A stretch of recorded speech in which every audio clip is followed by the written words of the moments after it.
Okay, welcome to the reporting process subcommittee. I think we have everyone, Doris, that was in the main group. I think Doris maybe have it coming on with her audio, so which is okay because I was kind of going to get us kicked off out there. Sorry, Doris. I didn't realize that my camera wasn't on either. I'm like putting thumbs up and you can't see that because my camera was off. Doris, do you want me to jump in on just some wrapping up previous? Yeah, that'd be fantastic. Thank you.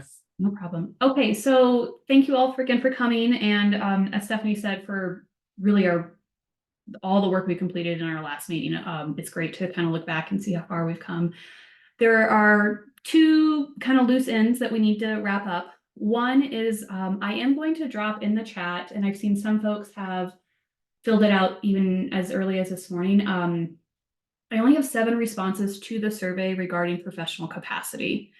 And if you recall, we were just trying to get a general sense of, should we limit to professional capacity?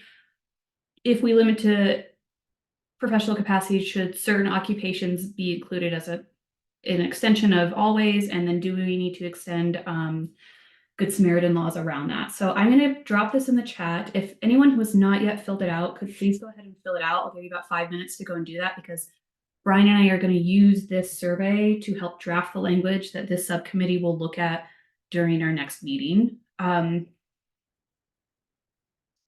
If you're not sure if you filled it out, let me know and I'll take a look. I know that we send you a lot of surveys and sometimes they kind of jumble together. So I'll give everyone about 5 minutes to fill it out. Go ahead, Michelle. Yeah, I'm gonna need to know if I filled that out. I don't see your name here. Okay, I'll do that right now. Sorry. No worries. That's why we're here. Jordan, can you also tell me if I have already taken it? I cannot recall. No problem, Ashley. I don't think you have. So Awesome. Thank you. absolutely. This is Kathy, Gina Jordan, did I? I'll tell you, I'll list who I do have. Zane, Kathy, Yolanda, Tara, Jessica, Chris, and Adriana have filled it out. Everyone else I'm missing.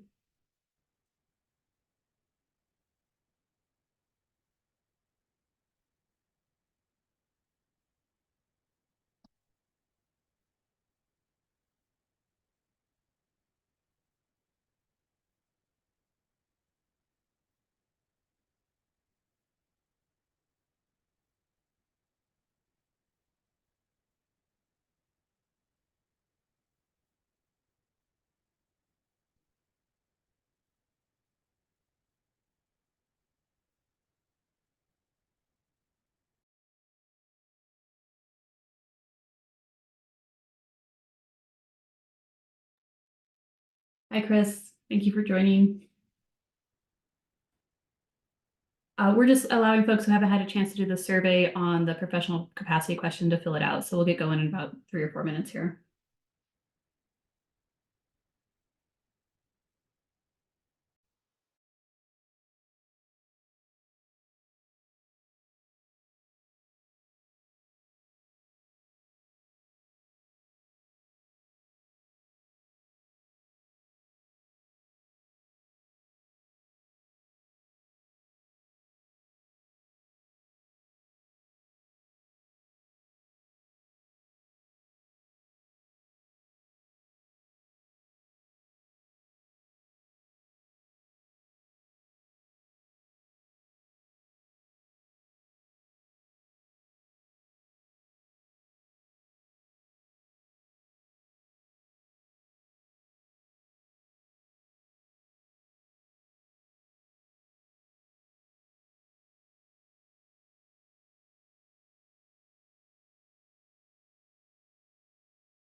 I think I see all the names popping up. Is anyone still working?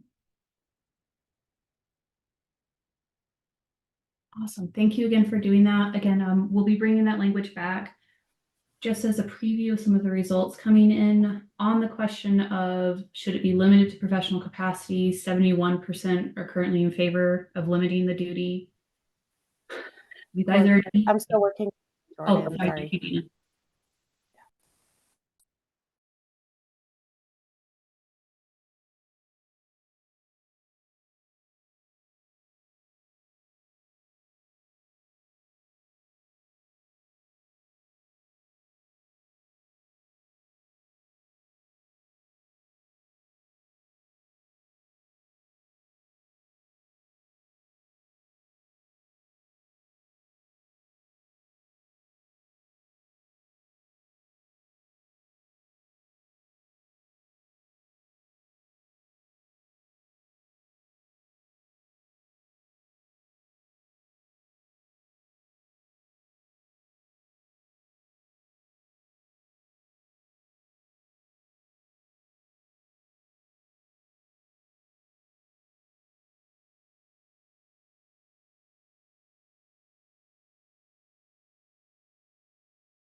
Okay, Gina, while you wrap up, I'm just going to kind of preview where we're sitting presently in responses. So no one is surprised when we come back with some language in our next meeting.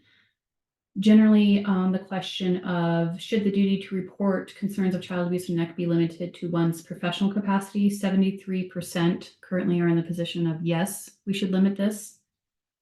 On the question of should the task force issue a recommendation to extend a duty beyond professional capacity for certain professions, such as doctors, caseworkers, and teachers, we have a pretty even split of 53% say no, 46% say yes.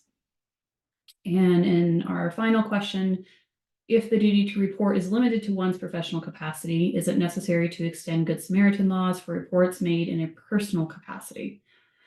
33% say no, 66% say yes. So Brian and I will take that as we kind of start drafting some language for everyone to respond to in our next subcommittee meeting. But thank you all for taking some time to do that. It's really helpful for us to see your comments as they correlate and to wrap that up. I'm going to give us about 15 minutes because I want Doris to have lots of time to guide us through our discussions on the next two directives regarding institutional reporting and delegation of duty. And just circle back to the highlights we left kind of lingering regarding duplicative reporting. Some of the areas we left open that I wanted to revisit was potentially discussing standard MOU practices or reporting agreements between agencies, follow-up notifications of when you may have multiple people with the same knowledge who can report. Michelle did it, and thank you again for your knowledge as always on what trails can be doing, what we could push it to do, some considerations around that.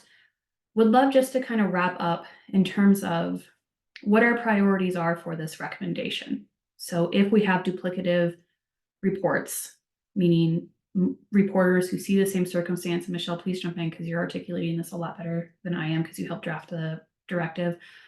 Or we have multiple reports come into an entity, human services or law enforcement. What are our priorities in addressing that in the recommendation?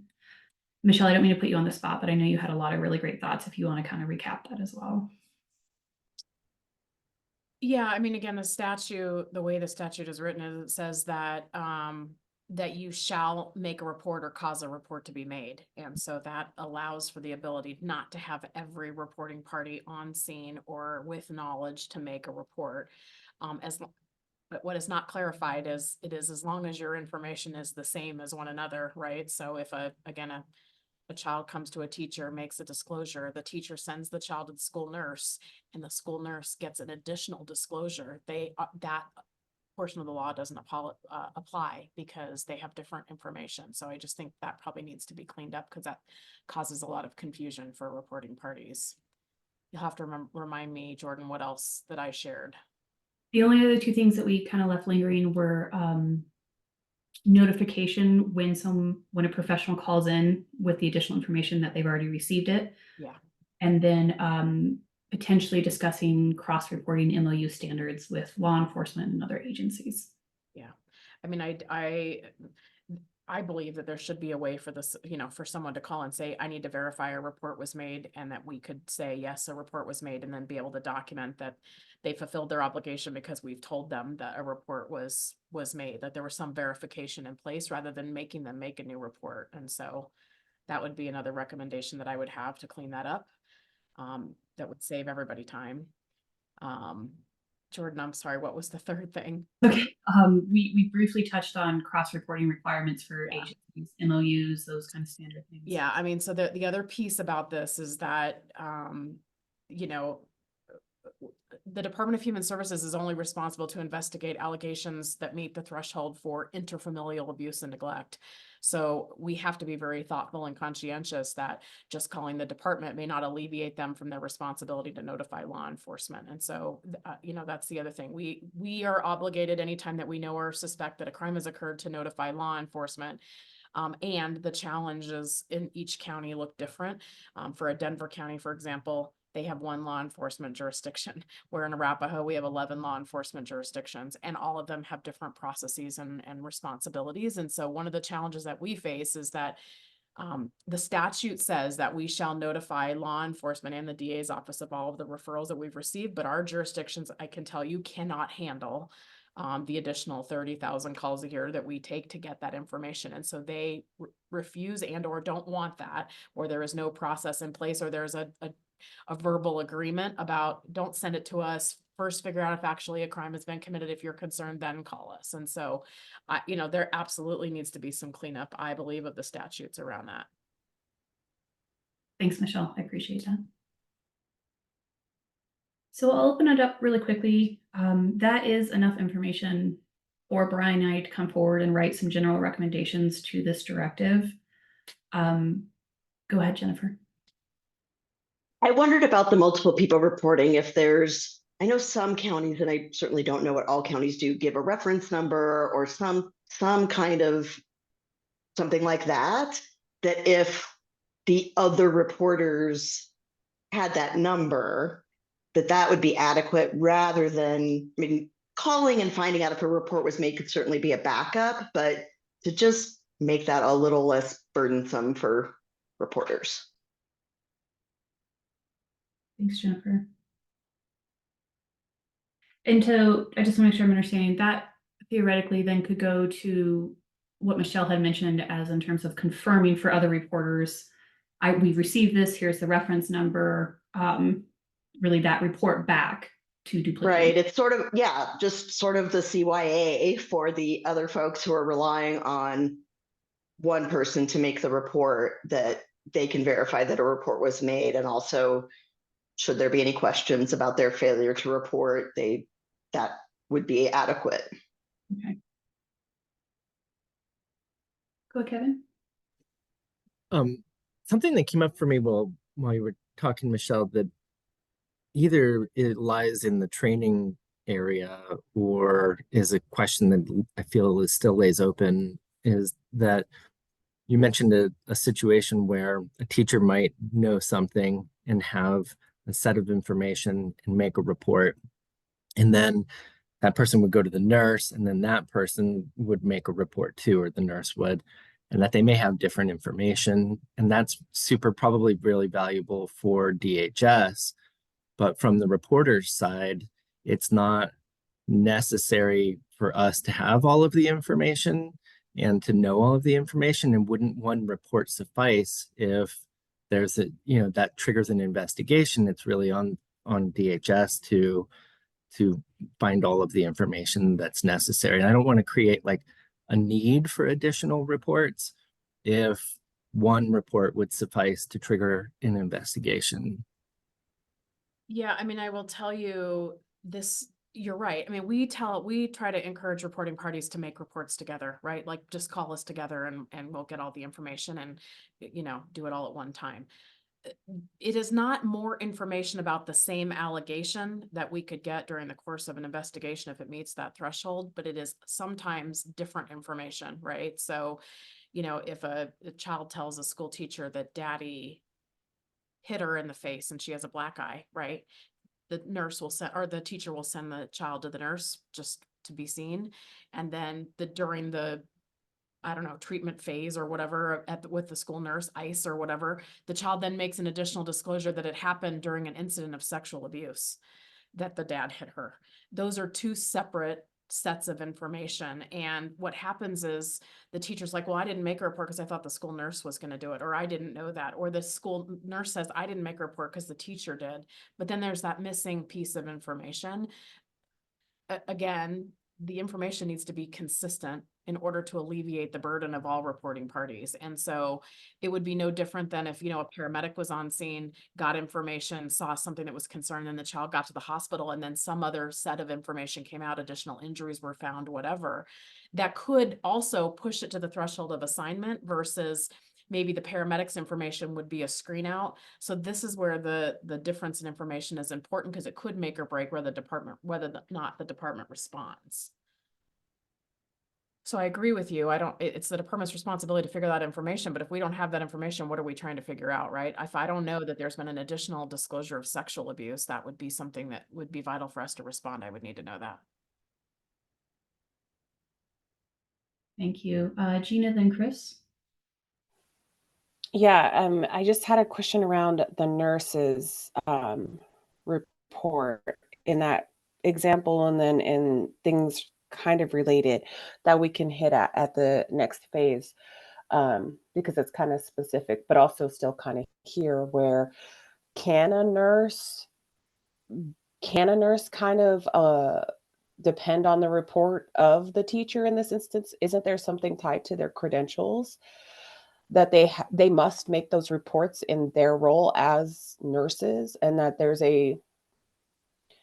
I feel that it was explained to me they have like another layer of duty to report in terms of, and I know a lot of professionals do, but I'm just saying in this particular instance, only because I'm trying to extrapolate something from nurses' roles and their reporting obligations around that. And I'm just trying to understand, can they go ahead and make that assumption and have that not in any way reflect a possible piece around that with what their credentials are in the position they hold? I think that's a great question. And I see that Lori's also addressed it in the chat, and it is, you're right, Gina, directly related to the directive we're going to dive in today, which is, can you either delegate or rely on someone else to do it? So yes, I agree that as we kind of wrap up those directive discussions today, we should consider how they might loop back into the previous directives that we've discussed. So yes, you're right. It's perfect for our discussion today. Okay. Chris, then Kathy.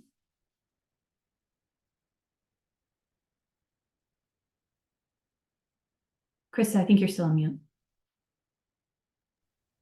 I would like to ask, and maybe this is a little different, maybe it's the same, but from a credentialing standpoint and a regulation standpoint, we all have different capacities or who we're regulated by.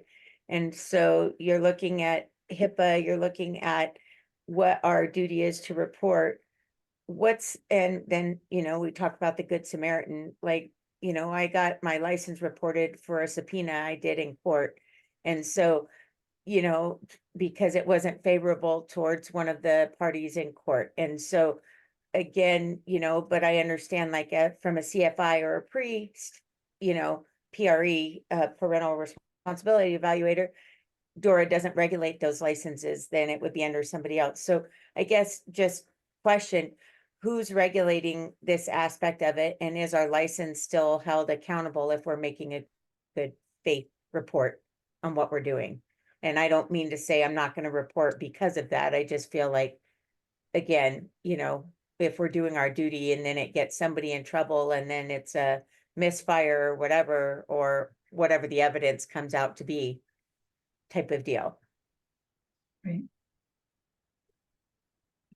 Thanks, Chris. I'll definitely incorporate that. And just as a note, they're actually discussing renewal of certification in the other subcommittee today. So we'll want to make sure that we loop those or this discussion into that when we meet in 2 meetings to discuss that licensure mechanism as well.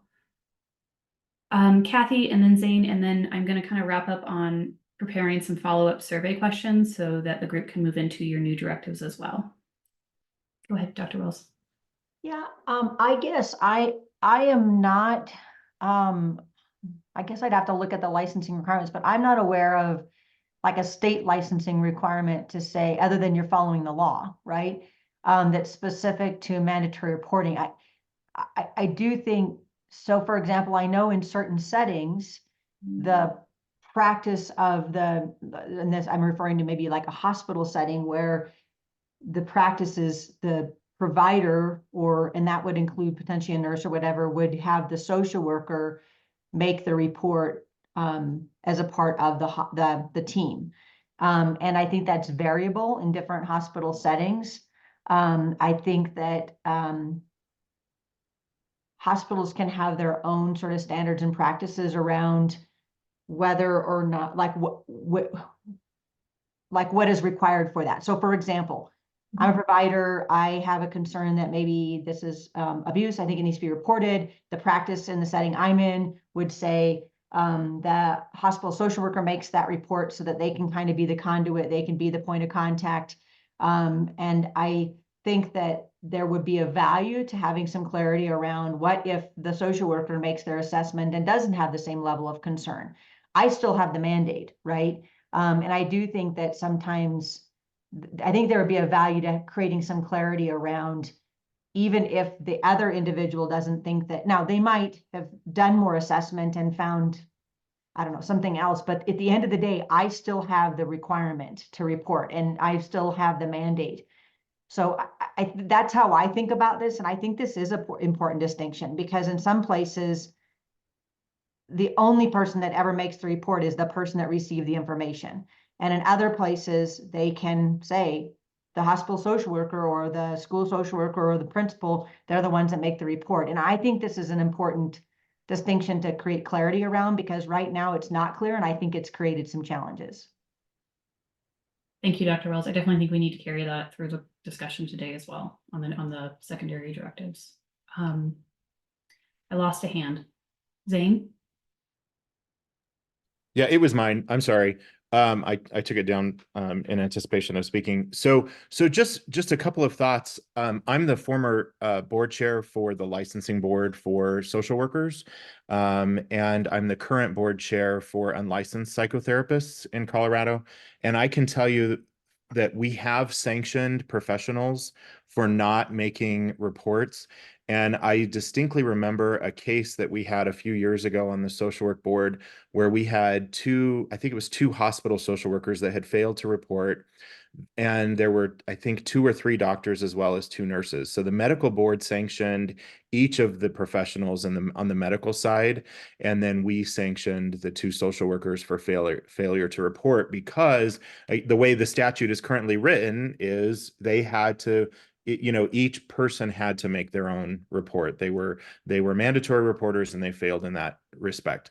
So, I know that's happening. So I just wanted to kind of, to Kathy's point, just kind of throw that out there that, just in my experience on these licensure boards, I can tell you that's happened. And then the other thing is about delegating authority. One thing that I would want us to be very clear on is that separation, and maybe Jordan, you were alluding to this, and maybe I just kind of missed it, but I want to make sure that when I was doing mandatory reporting presentations to the schools, the teachers were really, really frustrated in one of our school districts because they were instructed by their administrators and their school counselors that they could not report. They had to go to the principal or the school counselor, and they would then decide if there was a report. But the way the statute's written, it doesn't alleviate the burden on the teacher, right? And so I always encourage them, well, if that's going on, you need to get it in writing that they asked you not to make that report. I mean, do whatever you can to CYA. So when we talk about delegation, I want to make sure that we're clear about who has the delegation authority, because again, if I'm a teacher, I feel comfortable delegating that authority of something I personally witnessed to my principal, that's one thing. But the principal saying, I'm delegating authority to me to make these reports, I think that's something different. So I think I'm just going to ask for some clarity around how the delegation process goes. You know what, Zane, you're foreshadowing the exact conversation, because that is the directive. And that is the question is, can you delegate, and can institutions such as hospitals, schools have internal processes that require something other than the individual knowledge, make that report? It really, and we might even have Stephanie give a little bit of background. Stephanie, if you don't mind, on the background on how that came into our office as well. Because a few people have asked for that. But it sounds like you're all very ready to move into those directive discussions. So I'm going to wrap us up on multiples, and Dr. Kathy, Dr. Wells, I'll get to you one sec. In terms of surveys for the multiples reporting, I'm going to send out a follow-up survey discussing what I have, again, made very clear, potentially the ability to verify a report and cover that as provide something for mandatory reporters to show that the duty was fulfilled. We'll send out a survey regarding how entities potentially can cross-report with each other and what that looks like. And then take a survey for recommendations regarding the cause a report or make a report, to Michelle's point. It's enough to get us going on some recs following our conversation last week and where you've kind of tied it up this week. I just want to make sure you guys have time to move into these other directives, because we have an hour and 15 left. So Dr. Wells, I didn't mean to cut you off. I had a really quick question is, will the training committee be looking at, I know other states through their licensing entities have required some training for anybody who's licensed. So are they looking at that? I'm sorry, I don't remember if that was one of the directives. No worries. That's literally what they're discussing today. Thank you. We're all connected. I know we're a little separated right now, but Doris, I'm going to hand it to you so we can get into these discussions, which I think we're really ready to chat about. Yeah, happy to. And I thought you were passing the baton to Stephanie to offer some insights from the office. Did you decide? I think when you jump into the delegation portion, there's some history about what the CPO has seen in general cases that might be helpful, that a few members have asked about. So we can do the note catchers first if you like, and then jump into that. Or Stephanie, if you would prefer, go now. So I think that context might be helpful. And so would invite Stephanie to provide that context. And then I'll share the links to both the database so that you have that handy in starting to flesh out the note catcher. So you'll have the link for the database as well as the note catchers. And then after Stephanie speaks, I'll sort of provide a little bit of direction and then we can dive in. First, Stephanie? can everybody hear me? My speakers are, for some reason, switching modes on me. So, okay. And then secondly, Jordan, you wanted me to talk about sort of the factual circumstances that we've seen related to this ambiguity around multiple reports. Yeah. Exactly. You know, I mean, so at our office, we hear this question all the time. Mandated reporters would call, and I think that big high profile cases, right? So there was a huge controversy in the Olivia Gant case, which is the Children's Hospital case, which led to huge civil litigation. And I think ultimately settlement. This is all public information, so I can talk about it. But there were allegations that, you know, in Olivia's case that there were disagreements among the professionals about whether her mother was engaging in medical abuse of her or not over a period of years. And because of that disagreement, no reports were made. And I guess I should say it was a little more complex than that, but social workers wanted to report, docs and nurses did not. I'm speaking in huge 30,000 foot terms right now. And ultimately, those reports were not forthcoming in what, Olivia's family would say is a timely manner, leading to her death, right? So that got us started pretty deeply on this topic. We also have been involved in the East High School case, the Prairie Middle School case, Colorado Springs cases, which involve schools. And same thing, teachers were told not to report, that it was supposed to be delegated up to their principal or superintendent. Those individuals did not report at all, and there were a series of sexual assaults that occurred over periods of years in some situations that were never reported until late, right? Like years after the fact. So those are the circumstances that continually keep rising. So it's all of this. It's right. It's a delegation. It's institutional policies. And then I think what I read in a lot of your conversations is just, how do you make people accountable? Does that mean then that the individual reporter, once I give it to Jessica, I'm done, right? It's like a relay race, right? It's done and I have no responsibility anymore, but that makes reporters really uneasy too. So what I would say is I've actually met with Children's Hospital a number of times on these issues. And what I really learned was this, just to give some counterbalance to the situation. When they say that doctors and nurses don't always agree with, say, social work assessments or vice versa,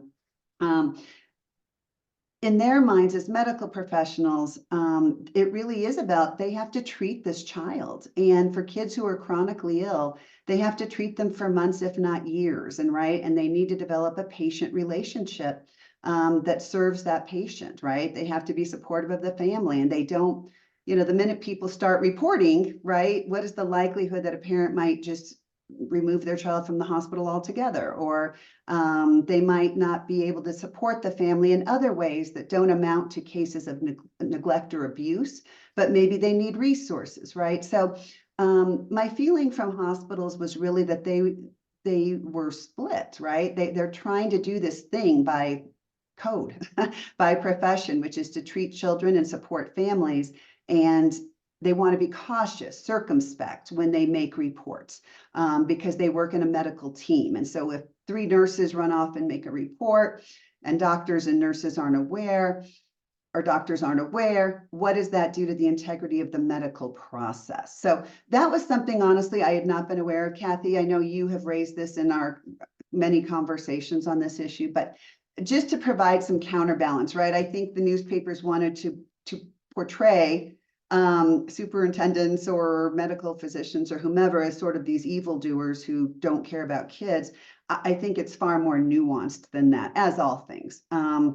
However, and now I'm looking at my friend Jessica, we also have seen plenty of cases where it was intentional, right? Somebody didn't want to rat out their friend who was a teacher, right? And sexual abuse went on. I think Prairie Middle School case is probably one of the best examples of that. So just to give that some context, there are reasons why people support institutional reporting. It's to streamline the process. It's to respect the family and maintain the relationship, if you will, to treat. On the other hand, nobody wants to see a child abuse case fall through the cracks. So hopefully that's what you wanted me to talk about, Jordan. Thanks, Stephanie. Yeah, I was just trying to give some context on some of the cases that arose to these directives because I think they're all super connected, and I have a feeling that as we discuss them, they're going to bleed together. So thank you. Yeah, thank you for that, Jordan and Stephanie. I think that just based on where folks were going and what was top of mind in the conversation around duplicate reporting, that there is, that topic or issue doesn't sit outside of these other considerations around whether or not one's individual mandate around reporting can be delegated, and under what circumstance, whether and under what circumstances an institution can establish protocols, policies and practices, expectations around centralizing reporting such that there is, by nature of that centralizing, a delegation of reporting responsibility to certain individuals or an individual. All of these conversations connect with one another.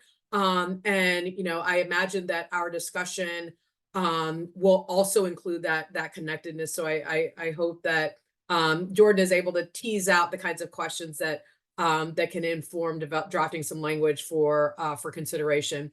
I have in the chat, so as was true last time, and will be true this time, we'll have some time for folks to do some individual work, looking in the database for kind of state language and examples of ways to approach these related topics.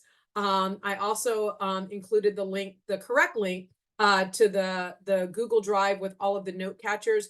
Everyone should have an individual note catcher. I know that we've had issues previously in trying to have folks all adding commentary into a single document. Now everyone has their own named note catcher.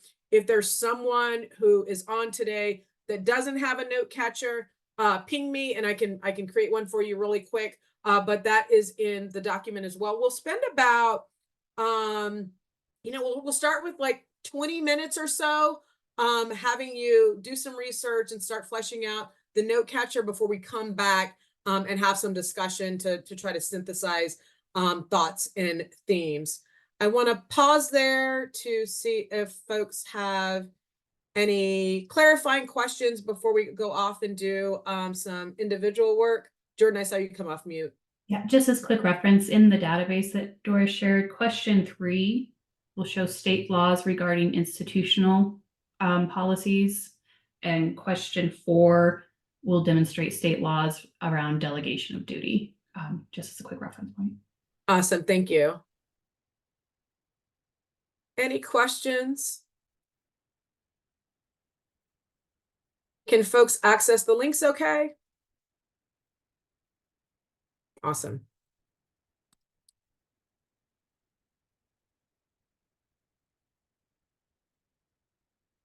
So we'll do 23 minutes. So we'll come back at 20 after the top of the hour and just do a check-in and see where folks are and have some discussion.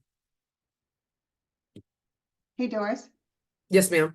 am I just supposed to look at the database in these categories and then just send my thoughts through the note catcher? Is that what we're doing? Yes, so let me do that's a great question. So now I'm eating into the 23 minutes. Let me show really quick. Jordan, can you allow me to share screen? Because I wanted to just show the questions that are in the note catcher really quick. I'm a diligent student. I need to know exactly what the assignment is. No worries, I appreciate that. You probably have the same questions as somebody else, so I Michelle appreciate the nodded. question. Kathy Yeah. nodded. So we have, and this is, Zane has already started filling things out.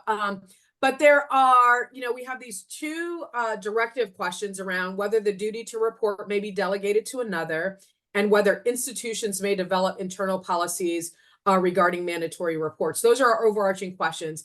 And then for each of these questions, we want you to dive into identify what are some of the things that you like about other state examples. What are some of the things that you really struggle with by some of the other state examples, and any suggestions that you have around language. Again, Jordan's purpose is really trying to get to some language that can be included in the recommendations, but we want that language to be grounded in what you find and like or dislike from other state examples as a starting point.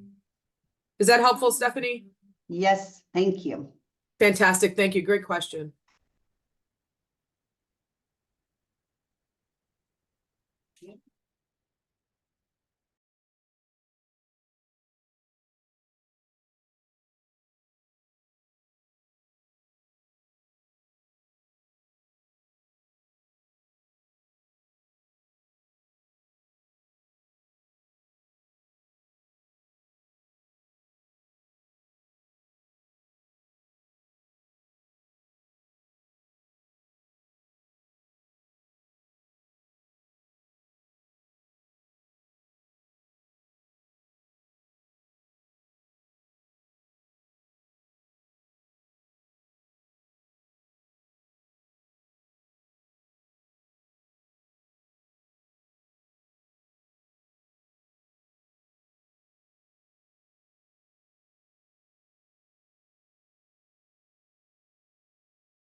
Checking in, we have about 5 more minutes. Do folks feel good about wrapping things up in the next 5 minutes or so?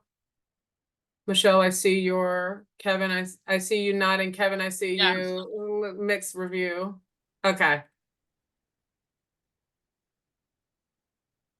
Perfect. Thank you, Jordan. Okay, so 5 more minutes. No problem, Michelle. I'll also send you a direct link to the database. It has, we're looking at questions 3 and 4.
All right, everyone has about another minute.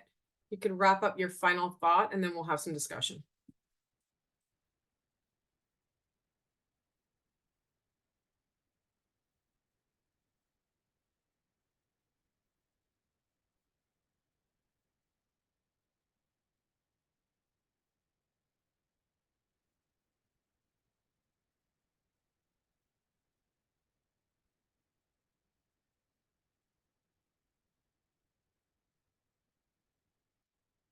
All right. If everyone, to the extent possible, can come back on screen to let me know you're back with us, that would be fantastic.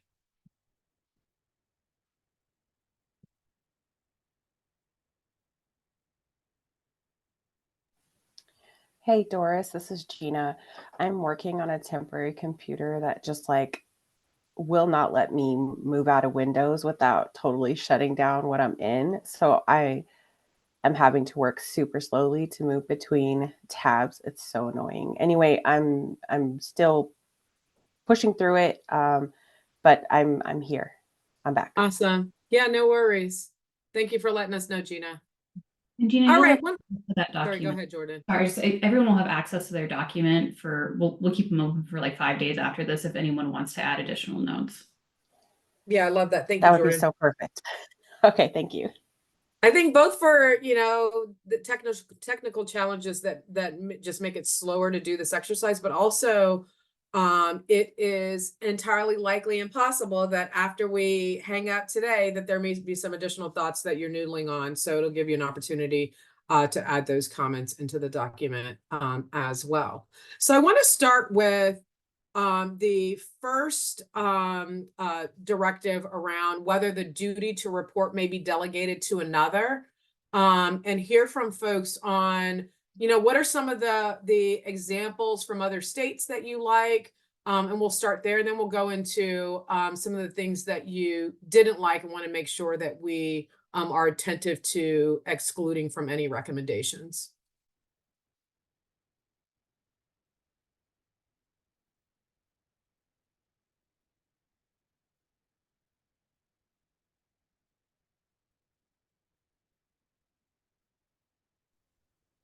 Stephanie? And we're talking about delegation first, correct? Yes. Yeah, I'll just be honest with folks. I struggle with the notion of delegation. Sometimes I think simpler is better, right? If everyone just knows it's your duty, and it's pretty clear. However, I will also say I have really, again, in my conversations, particularly with hospitals, large scale institutions in particular, I have come to, in schools, I come to just see the enormity of the problems that are created internally without internal policies or delegation. So I just want to put out there, I'm having this moral and ethical struggle.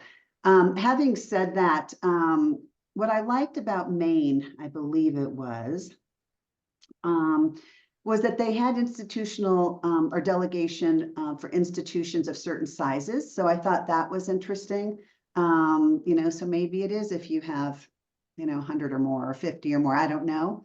So I liked that element. I also liked the element of if you do have delegation, then that person who is accepting that report must give you a receipt, for lack of a better word, confirmation, and that once you receive that, you're done with your duties.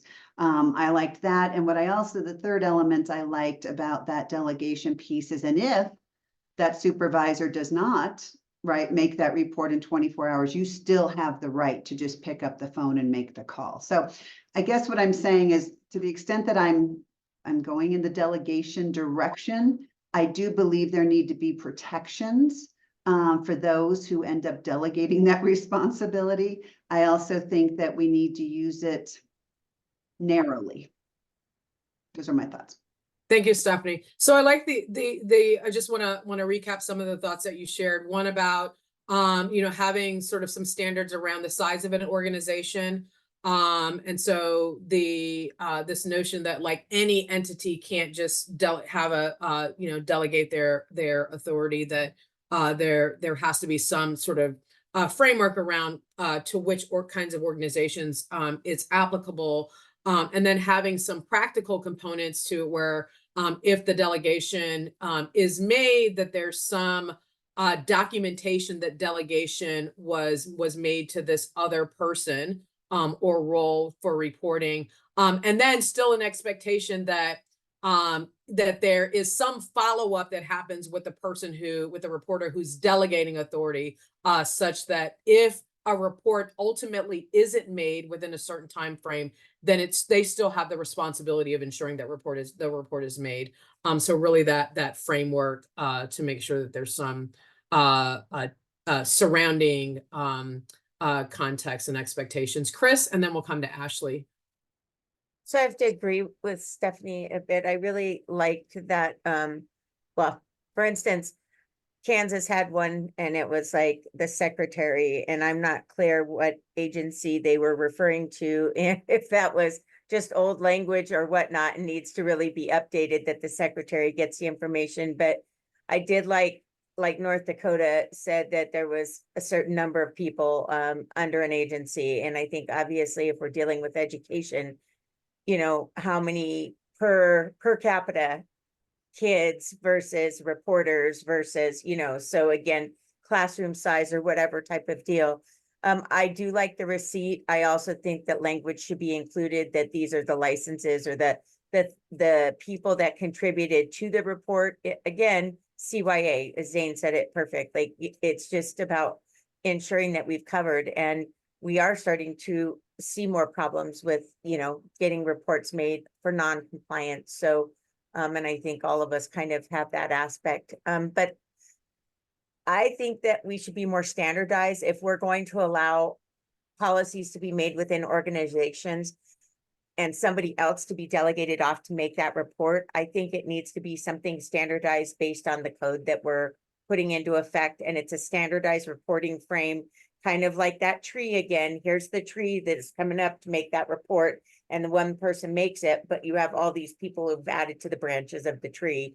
And so that it's comprehensive, because last week, I think we discussed, or 2 weeks ago when we discussed that we lose, it's that game of telephone. And so by the time it gets to the reporter, they don't have all the information that was documented from ear to mouth to ear. So just my thought.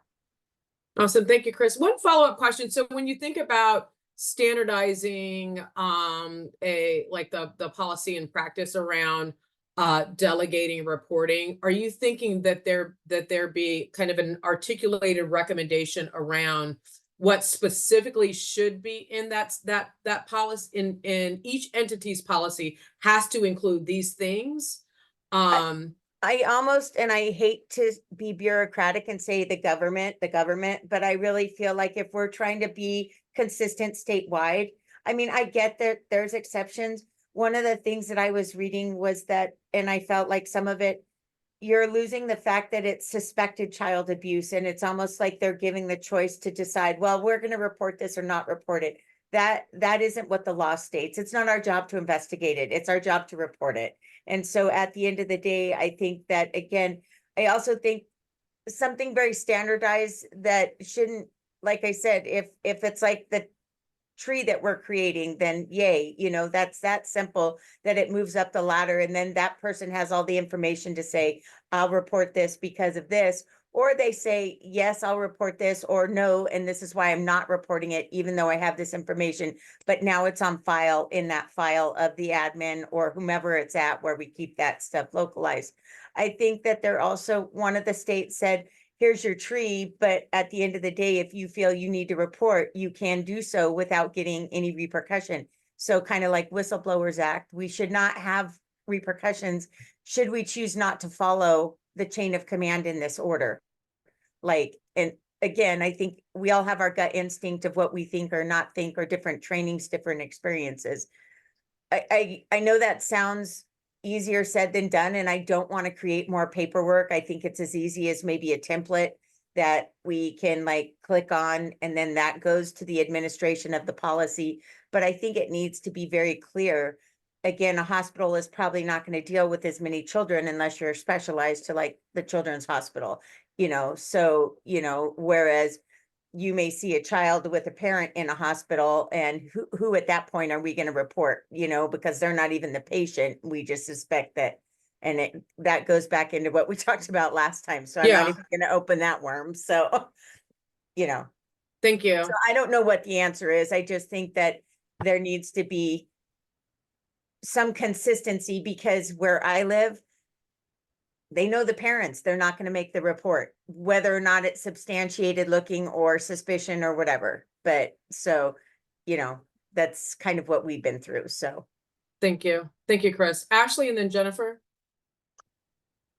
Yeah, I really didn't like the states where you just told a supervisor and that was the end of your duty, and then the supervisor reported for the same reasons that Chris and others were talking about, that you're just asking for reports to be less reliable and misinformation, and it's just problematic.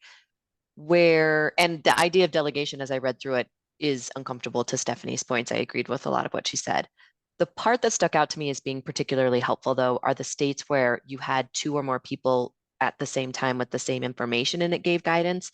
That I could see creating efficiencies without causing some of the problems we're talking about. And so that was the piece that stuck out to me as being potentially really helpful, for what it's worth. So I know that's not that sort of delegation, but to me, it's sort of not. It's kind of this middle ground. And that's the parts that I liked the best. And the straight up delegation was just, the more I read it, the more uncomfortable it became.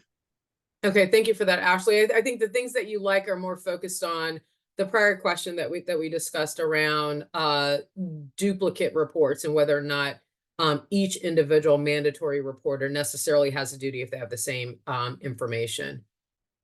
Jennifer and then Jessica. Thanks. Some of my thoughts are similar to others. As far as the size of the agency, I actually think we might want to think about that differently, because I'm thinking about agencies I've run where the entire agency might be 12 people, but everyone's a mandatory reporter. So probably don't want to put percentages in a statute, but I'm, thinking something like, if more than half the staff or 3/4 of the staff are mandatory reporters, or, some language like that would include smaller agencies that are still all mandatory reporters could do this. I don't like the only reporting to the person in charge piece. I really liked Maine's. I started with North Dakota's, but I didn't like the 25 size of the agency. I like Maine's quite a bit. I do think one thing that's missing, and this came up a little earlier when we were talking, is the differentiation between reports to the department and reports to law enforcement. And so we need to add law enforcement anywhere it says the department, and make sure that that's clear. Thank you, Jennifer. Jessica and then Kathy. Thanks. Yeah, I agreed a lot with what Ashley was saying, as well as some of what, Stephanie was talking about. I definitely am on the side of that. I don't think it should be delegated. I would prefer language, like California or Texas, that was really clear that the reporting duty is individual, that a person may not delegate or rely on another person to make the report. So I liked that, just very clear language.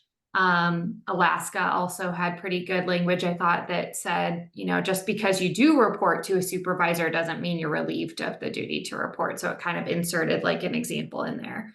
But to me, the most simple and the clearest and unequivocal is best. And Texas probably topped my chart for that, with a person may not delegate or rely on another person. That makes it very clear, it's all individual. I did not like Idaho. It talked about how you shall notify the person in charge of an institution, and there would be a designated person to report. I thought kind of similarly with South Dakota, they required telling a supervisor. And I think that's kind of the opposite of what we've been talking about a lot in our group with our protections, and feeling more comfortable with our duties to report. I don't know that this group, and obviously speak up, but I don't know that in kind of a similar vein of delegation, that there should ever be a requirement that in the law that you also tell a supervisor. A person can feel really uncomfortable. Obviously, what if the supervisor is the person, that they're reporting or what have you. So I kind of thought that was a bit of a stretch. I also thought North Dakota was over complex. I don't love the idea of an entity trying to figure out, do we fall under the under 25 or the over 25? You know, what about our halftime employees? What about our grant writer? You know, and so I thought, again, just kind of relying on the simpler, the better, just to try to streamline things and not create questions. To me, we should stick with, should not be delegated to another. But I also think that Ashley is spot on with, and Kevin is spot on with, you know, clarifying language then that if two people have the same information, one can make the report to kind of balance that out for efficiency's sake. Thank you, Jessica. Kathy, I know that you, you know, have mentioned several times that in a hospital setting, it is not uncommon to have kind of institutional policies regarding delegation of reporting to child welfare. So I'd love to get your voice in, and just into the conversation and how you're thinking about this question. Yeah, so a couple things. I think that this idea of allowing two or more who had to report jointly, or having one when two have the same amount of information. Actually, I think it's Delaware that talks about whoever the reporting can't have less information, right? So I like that sort of distinction, because I do think, and I am actually also inclined to not support something that's over so many employees, because again, I think the challenge is sometimes if I'm a busy ER provider and I have the same information as the social worker, for me to be able to step away from patient care when the social worker has the same amount of information, and that may be as much of an issue, if not more of an issue, in a smaller institution than in a bigger institution. So I think, but I did like that the Delaware language around they wouldn't have less information, right? So however that designation occurs, I don't like anything that designates a supervisor. I think that it's amiss to even think that a supervisor might actually know more about this. But I think there are times when the designated entity actually may have more knowledge and understanding of the systems and be a better, like I said, in a hospital setting with social workers. I do like language though that says not relieved of individual duty, does not exempt, and having that really, really clearly defined. And then the receipt. I like the idea of the receipt as well, that there's clear that, so let's say I am the doc that's busy and the social worker is going to make the report. I can actually put in my note, the report was made by this social worker, here's the report number. So it's clearly documented. Thank you, Kathy. Zane and then Michelle Murphy. So just a couple of things. First of all, I agree with everything that's been shared so far, wholeheartedly. I think, I don't know, I feel like we're on the right track with some of these thoughts. But a couple of thoughts that I also had that I wanted to just bring up. Our current statute does require follow-up in writing. And so as part of this, I would like to clarify what that means and whether that goes to law enforcement. Does it go to Department of Human Services? Does it go to both? So that is something that we should probably take a look at, because it does say that reports are supposed to be followed up in writing. So that I know that's a little outside of maybe what we're talking about today, but I just want to, you know, kind of keep that on our radar, because then do we need to kind of specify or outline exactly what in writing means and what material should be, you know, encased in that report. And then the other thing, to just another perspective, and you know, I maybe Chris can help me articulate this out, because I feel like we share a jurisdiction. Chris, I think you're in the 16th. You know, not every county we encounter is built the same.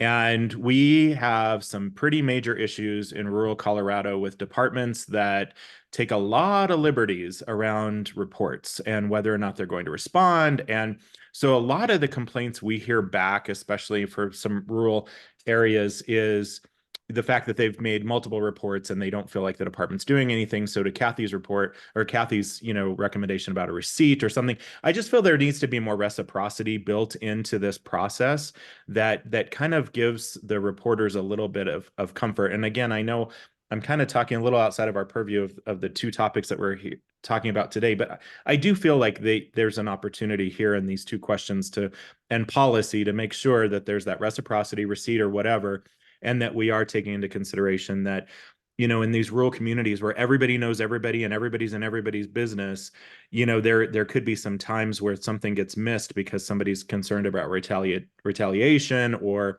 destroying a relationship with a family. You know, I don't know how to take that further, but I just know in the rural areas, life just is a little different. Thank you, Zane. Michelle? Well, Zane teed it up perfectly for me, right? Because I represent the rural school districts in the state. I also I would never say I speak for the larger districts, but I work closely with them and their advocacy organizations. We haven't historically opposed or supported delegation, but it's not something as an employer where one of our employees are mandatory reporters, that it's not something I would ask for in this regard, especially with regard for all the reasons that, Stephanie and others mentioned, but also we don't have social workers or counselors or positions built just for this. We have compliance officers who might be the right place to go, but there also are finance officers, our superintendents, our building principals. So to the extent that the concern is around we don't have time and capacity to report at the level that we see it, it's not going to be alleviated in our small districts by any kind of delegation. I wonder, and again, I apologize that every Wednesday I have a member call, and during the session, I can't miss them, the legislative session. Wonder about the liabilities. Does the secondary reporter then have that legal liability? I think arguably they do, to report, and it now becomes two people because we haven't released the other short of the receipt, and it gets, even the proposed language in the chat it's very complicated in these really small systems because we don't have a lot of staff. So there isn't a ladder. There's another person, and it's come a little bit complex. I would wonder about, is there then created an institutional liability, which is something we have always adamantly opposed for the school. If the supervisor, certainly where the supervisor wasn't trained adequately, I mean, it creates another concern in that regard. And then the last thing that I would say, always concerns about creating a written record where the reporter is a teacher or administrator. Zane spoke to small towns. I think in big systems too, it puts we have a written record that can then be subpoenaed. And then we have a real problem with our folks being called to testify. We have that problem anyway. So the bigger picture, clarifying those confidentialities or non-disclosure provisions. I know there are other victim advocates or other groups on this call who have raised that same concern about it. Now puts me right in the middle of a situation that service providers shouldn't be in. I don't know, that's not well said, but I'm going to stop talking because I think I've said enough. Thanks. Appreciate that, Michelle. Kathy? Yeah, one thought, and this kind of bleeds in a little bit into the second question, so I hadn't brought it up yet, but I really like the language that says the employer shall ensure an employee has unrestricted access, because I think in a school setting, what can happen, I think from what I understand from colleagues that are in those settings, in the busiest school or in the smallest school, there's an administrator that could take over the class for a little while and relieve the person who has the information, or someone who could at least and let the person who has the information go and make the report. But maybe that's, an unfair assumption in really, really small settings. But I think that to me feels better in those sort of settings than when you don't have a social worker, you don't have someone who has actually more knowledge, but may have less knowledge, is allowing the person the capacity to step away and make the report, or at a reasonable time in that day to make the report. Thank you, Kathy. And I think that was a nice transition. I know that we are, getting ready to go back to the other room and do some debriefing and close out. But just want to open the floor for folks who have additional thoughts. Some of the conversation has lent itself to the idea of institutional policies around mandatory reporting. So just want to invite maybe one or two to share any reflections on the second question around the extent to which there should be some flexibility in allowing for institutions to develop internal policies regarding mandatory reports.